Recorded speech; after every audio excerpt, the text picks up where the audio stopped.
3, 2, 1, start. We have heard learned counsel for the parties at some length.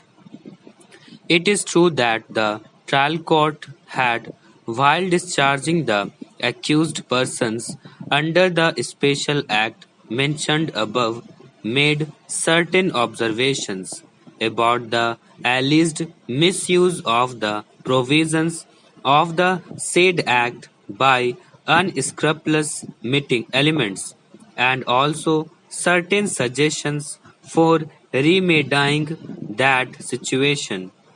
It is also true that the trial court had come to the conclusion that there is no real basis for it to frame any charge against the accused persons under the said act. But it is equally true that while setting aside that order and directing a fresh order on the question of charge, the High Court has clearly mentioned that the trial court shall remain uninfluenced by the observation made in its earlier order. That observation is, in the opinion of the High Court, a sufficient safeguard against any possible prejudice to the complainant appellant herein making transfer of the case from the court at Rohini to any other court unnecessary. Now, in the ordinary course, if an order passed by the court is set aside, the observations and findings recorded therein also get obliterated for all intents and purposes.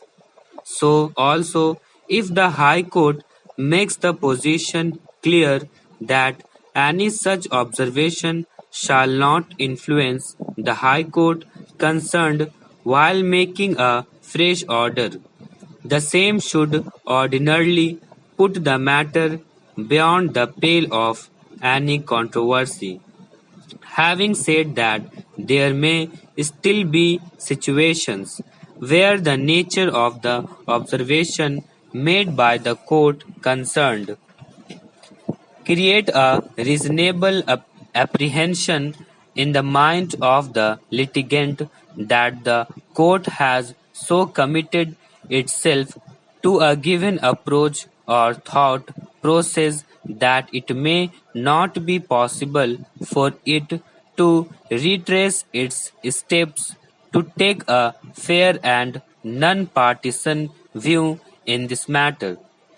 The present appears to be one such case where, despite the safeguards provided by the High Court's observations, the apprehension of the complainant continues to subsist.